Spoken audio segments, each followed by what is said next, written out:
नमस्कार। आज आज तारीख है 29 नवंबर 2025।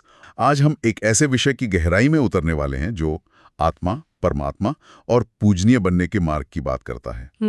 इस पूरी चर्चा का एक केंद्रीय विचार है राज ऋषि बनने की अवधारणा। जी। ये शब्द ही अपने आप में एक पहेली जैसा है, मतलब राजा और ऋषि एक साथ। तो चलिए इसे खोल कर देखते हैं। इस स्रोत का सबसे पहला और सबसे जरूरी निर्देश क्या है? देखिए, इस स्रोत का सार एक बहुत ही शक्तिशाली विचार में छिपा है, और वो है आत्मा की बुझ चुकी ज्योति को फिर से जगाना। आत्मा की ज्योति जगाना। हाँ, यहाँ एक बहुत अच्छी उपमा दी गई है। जैसे समय के साथ गाड़ी का पेट्रोल खत्म हो जाता है, वैसे ही आत्मा की शक्ति भी इस दुनिया के चक्कर में चलते चलते खत्म हो जाती है। जी। तो सवाल ये है कि इस रूहानी पेट्रोल को फिर से कैसे भरा जाए, और यही हमारे आज की चर्चा का केंद्र बिंदु है। ठीक है, तो चलिए इसे परत दर परत खोलते हैं। स्रोत का जो पहला कदम है वो सुनने में तो बहुत सीधा लगता है, अपने को आत्मनिश्चय करो। लेकिन ये कहना जितना आसान है, करना उतना ही मुश्किल। हमारा तो पूरा वजूद ही हमारे शरीर से, हमारे नाम से, हमारे काम से जुड़ा है। सही है। ये देह अभिमान तो हमारी पहचान का आधार है। तो क्या इसका मतलब ये है कि हमें अपनी पूरी पहचान ही मिटा देनी है? ये एक बहुत जरूरी सवाल है। यहाँ पहचान मिटाने की बात नहीं है, बल्कि उसे सही करने की बात है। अच्छा। हाँ, कल्पना कीजिए कि आप एक ड्राइवर हैं और शरीर आपकी गाड़ी है। आप गाड़ी नहीं है, आप गाड़ी के मालिक हैं, उसे चलाने वाले हैं। ठीक है। देह अभिमान का मतलब है कि ड्राइवर खुद को गाड़ी ही समझने लगा है, और आत्माभिमानी होने का मतलब है ये याद रखना कि मैं ड्राइवर हूँ, ये गाड़ी तो बस एक साधन है। अच्छा, तो पहचान मिट नहीं रही, बल्कि अपनी असली ऊंची पहचान में स्थित हुआ जा रहा है। बिल्कुल। ये ड्राइवर और गाड़ी वाला उदाहरण इससे काफी साफ होता है। लेकिन फिर भी इस अभ्यास की मुश्किल का एक उदाहरण स्रोत में भी दिया गया है। जी। कि जब लोग सत्संग में बैठते हैं, जो कि एक आध्यात्मिक माहौल है, तब भी उनका मन कहीं और भटकता है। हाँ, ख्यालात दुनिया की बातों में चले जाते हैं। तो अगर वहां भी मन टिकाना इतना मुश्किल है, तो फिर रोजमर्रा की भागदौड़ में, ऑफिस की डेडलाइन, घर की जिम्मेदारियों के बीच इस स्थिति में टिके रहना तो लगभग नामुमकिन लगता है। बिल्कुल, और यहीं पर इस दर्शन की गहराई सामने आती है। इसे ऐसे समझें कि आत्मा एक रिचार्जेबल बैटरी की तरह है। एक बैटरी? हाँ, जब ये बैटरी नई थी, मतलब सतयुग की शुरुआत में, तो ये 100% चार्ज थी। उस अवस्था को सतो प्रधान कहा गया है। सतो प्रधान यानी गुणों में श्रेष्ठ। हाँ, पवित्र और शक्तिशाली। लेकिन 5000 साल का चक्र पूरा करते करते ये बैटरी डिस्चार्ज हो गई है। अब बस 1% पर टिमटिमा रही है। इस अवस्था को तमो प्रधान कहा गया है। मतलब अशुद्ध और शक्तिहीन। बिल्कुल। तो ज्योति जगाने का विचार असल में इसी बैटरी को फिर से 100% चार्ज करने की प्रक्रिया है। शुरुआत में मुश्किल इसीलिए लगता है क्योंकि बैटरी लगभग पूरी तरह से डिस्चार्ज हो चुकी है। ठीक है, तो अगर आत्मा एक बैटरी है जिसे चार्ज करना है, तो इसका चार्जर कहाँ है? पावर सॉकेट कहाँ है? जाहिर है यहीं पर बेहद के बाप या परमात्मा की भूमिका आती होगी। आपने बिल्कुल सही जोड़ा। इस दर्शन में उनका एक ही नाम बताया गया है, शिव, और कहा गया है कि वो निराकार हैं, परम धाम से आते हैं। हाँ, चार्जर वही है, परमपिता परमात्मा शिव। वो ज्ञान के सागर और शक्ति के स्रोत हैं। लेकिन यहाँ एक बहुत महत्वपूर्ण फर्क बताया गया है। क्या? अक्सर ये मान लिया जाता है कि हम सब भगवान का ही रूप है, या कण कण में भगवान है। ये दर्शन इससे अलग है। यहाँ कहा गया है कि एक सुप्रीम सोल है जो हमेशा पवित्र और शक्तिशाली रहते हैं, और बाकी सब आत्माएं उनके बच्चे हैं जो इस ड्रामा में अपना पार्ट बजाते हुए डिस्चार्ज हो जाती हैं। लेकिन यहीं पर एक बहुत ही व्यावहारिक और तर्कसंगत सवाल उठाया गया है। अगर वो सबका सद्गति दाता है, दुनिया का उद्धार करने वाला है, तो उनके अवतरण पर पूरी दुनिया में छुट्टी क्यों नहीं होती? मतलब कोई ग्लोबल हॉलिडे क्यों नहीं मनाया जाता? ये सवाल ही इस दर्शन के एक और गहरे पहलू को खोलता है। इसमें बताया गया है कि परमात्मा का आना एक एक्यूरेट टाइम पर होता है। Accurate time? हाँ, जब बेहद की रात पूरी होकर दिन शुरू होता है, यानी कलयुग का अंत और सतयुग के आरंभ का संगम। और उनका आना बहुत गुप्त होता है, कोई गाजे बाजे के साथ नहीं। अच्छा। इसीलिए उनकी कोई जन्म तिथि नहीं है, सिर्फ शिवरात्रि है, जो उनके इस दिव्य और अलौकिक अवतरण की याद दिलाती है। वो आकर सीधे ज्ञान देते हैं, आत्माओं को पवित्र बनाने की विधि सिखाते हैं, जिसे पतित पावन कहा गया है। और नई दुनिया की नींव रखते हैं। बिल्कुल, और ये काम पर्दे के पीछे होता है, इसलिए दुनिया को इसका पता ही नहीं चलता। ये गुप्त आगमन का विचार बड़ा दिलचस्प है। क्या इसका मतलब ये है कि उन्हें सिर्फ कुछ चुनिंदा लोग ही पहचान पाते हैं? हाँ। और अगर ऐसा है तो ये चुनाव ये किस आधार पर होता है? क्या कोई खास योग्यता चाहिए होती है? योग्यता है अहंकार का न होना। अहंकार का न होना। जी, इस टेक्स्ट में आगे ये साफ किया गया है कि बड़े बड़े देह अहंकारी लोग जो अपने पद, धन या ज्ञान के नशे में हैं, वे इस ज्ञान को समझ नहीं पाते। इसे वही समझ और धारण कर सकते हैं जो गरीब और अबलाएं हैं, मतलब जो विनम्र हैं। हाँ, जिनके अंदर यह अहंकार नहीं है कि मैं कुछ हूं। तो योग्यता धन दौलत या डिग्रियां नहीं, बल्कि दिल की सरलता है। यह ज्ञान और भक्ति के बीच के फर्क को भी बहुत साफ करता है। जैसे दिवाली का उदाहरण, वो मुझे बहुत आकर्षक लगा। एक तरफ हम घर में दिए जलाते हैं, लक्ष्मी जी की पूजा करते हैं, और दूसरी तरफ यहाँ आत्मा की ज्योति जगाने की बात हो रही है। इस नजरिए से देखें तो जो हम पीढ़ियों से करते आ रहे हैं, क्या वो सब सिर्फ आर्टिफिशियल या बाहरी आडंबर है? आडंबर शायद कठोर शब्द हो, लेकिन दर्शन इसे अल्पकाल का सुख कहता है। अल्पकाल का सुख? जी, बाहरी रोशनी और पूजा पाठ से मन को कुछ समय के लिए शांति मिल सकती है, शायद भक्ति के फल के रूप में कुछ धन भी मिल जाए, लेकिन ये स्थायी समाधान नहीं है। असली दीपमाला तब होगी जब ज्ञान का तीसरा नेत्र खुले और घर घर में, यानी हर आत्मा में ज्ञान का प्रकाश हो। अभी तो घर घर में अज्ञान का अंधियारा है, इसीलिए आत्माएं दुखी हैं। और लक्ष्मी जी से धन मांगने वाली बात, ये तो हमारी संस्कृति का एक बहुत अहम हिस्सा है। लेकिन यहाँ एक और बड़ा दावा किया गया है उनके चतुर्भुज रूप के बारे में। हाँ। कहा गया है कि वो असल में लक्ष्मी और नारायण का संयुक्त रूप है, जिसे लोग समझते नहीं हैं। ये तो पारंपरिक समझ से बिल्कुल अलग है। बिल्कुल अलग है। इसके पीछे क्या तर्क दिया गया है? तर्क प्रतीकवाद में छिपा है। इस दर्शन के अनुसार सतयुग में लक्ष्मी और नारायण मिलकर विश्व पर राज्य करते हैं। वे एक दूसरे के पूरक हैं, एक ही सत्ता के दो हिस्से। उनका चतुर्भुज रूप इसी संयुक्त सत्ता और साझेदारी का प्रतीक है।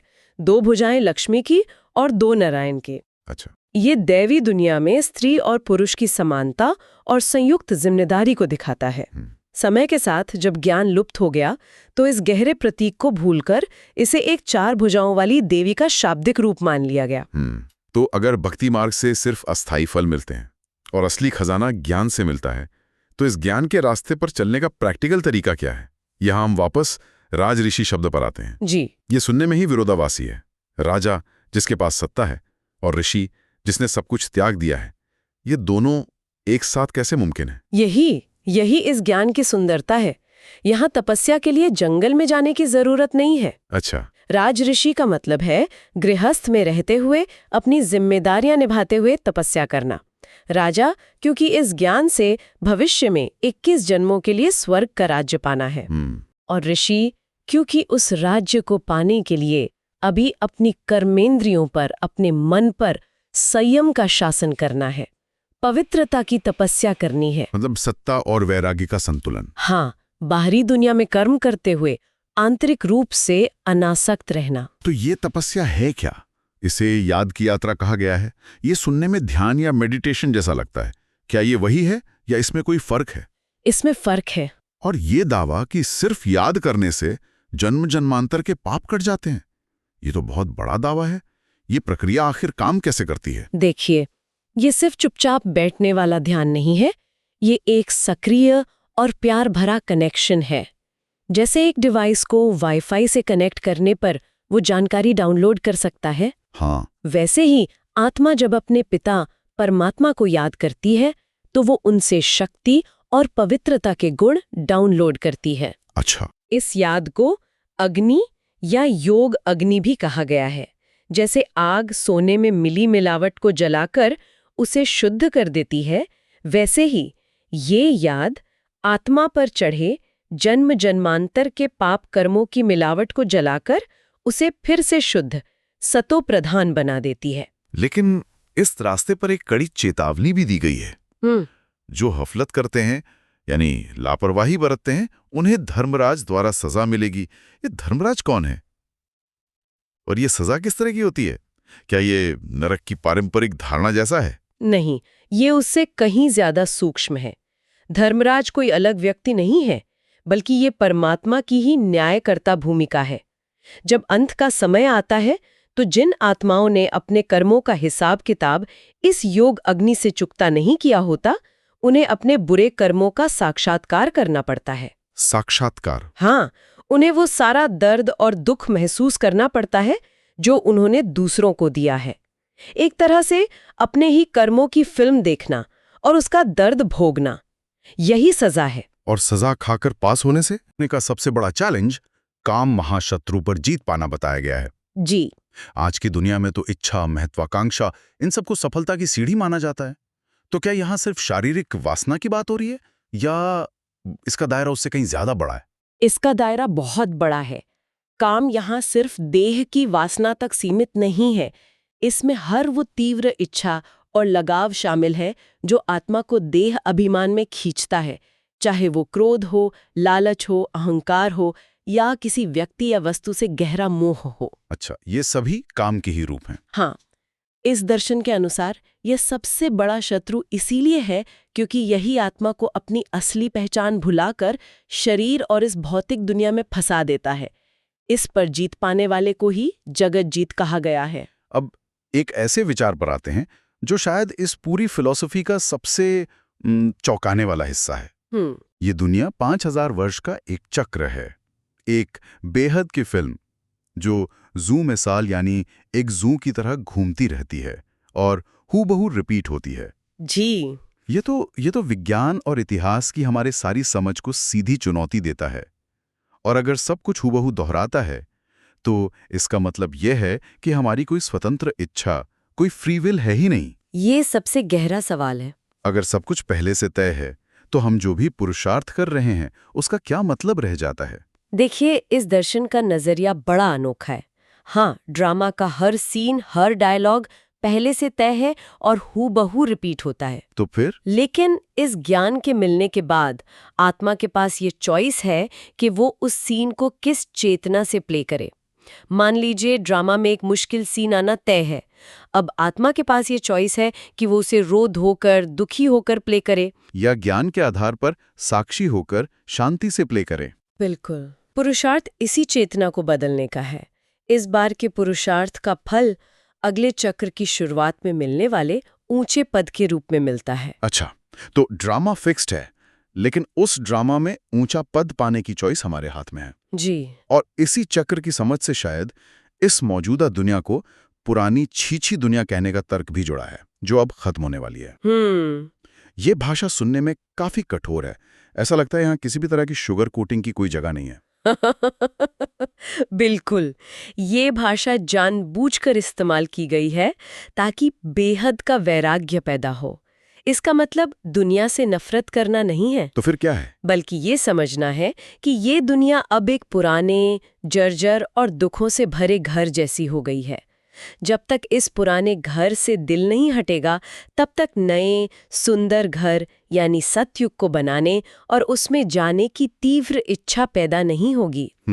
इसीलिए विनाश को यहाँ एक दुखद घटना के तौर पर नहीं, बल्कि एक जरूरी सफाई प्रक्रिया के रूप में देखा जाता है, जिससे पुरानी दुनिया की गंदगी साफ होकर नई, पावन दुनिया की स्थापना हो सके। तो कुल मिलाकर अगर मैं इसे ठीक से समझ पाया हूं तो ये एक तरह का आध्यात्मिक रीबूट है। हम कह सकते हैं। मैं शरीर हूं कि पुरानी ऑपरेटिंग सिस्टम को डिलीट करके मैं आत्मा हूं का नया ओएस इंस्टॉल करना। जी। और इस प्रोसेस का चार्जर है याद की यात्रा, जिसका पासवर्ड सिर्फ एक है।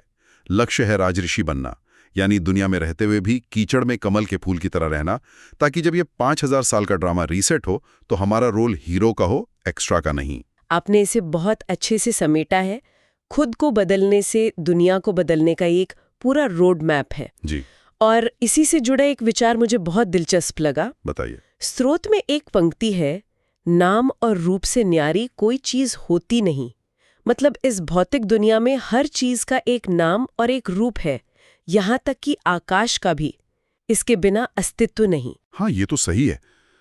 लेकिन फिर विरोधाभास ये है कि इस दर्शन का अंतिम लक्ष्य अशरीरी और विदेही बनने का अभ्यास करना है। बिल्कुल। यानी नाम और रूप की चेतना से परे जाना। बिल्कुल। और यहीं पर एक गहरा सवाल उठता है जिस पर मनन किया जा सकता है। सवाल ये है कि इस भौतिक दुनिया की हकीकत में रहते हुए, जहां हर चीज नाम और रूप पर टिकी है, आध्यात्मिक रूप से विदेही या देह से परे होने की उस अवस्था को वाकई कैसे पाया जा सकता है? खासकर जीवन के उन अंतिम पलों में जब शरीर छोड़ना होता है। इस दुनिया की अनिवार्यता और उस आध्यात्मिक लक्ष्य का तालमेल कैसे बैठेगा? ये एक ऐसा सवाल है जो वाकई सोचने पर मजबूर करता है।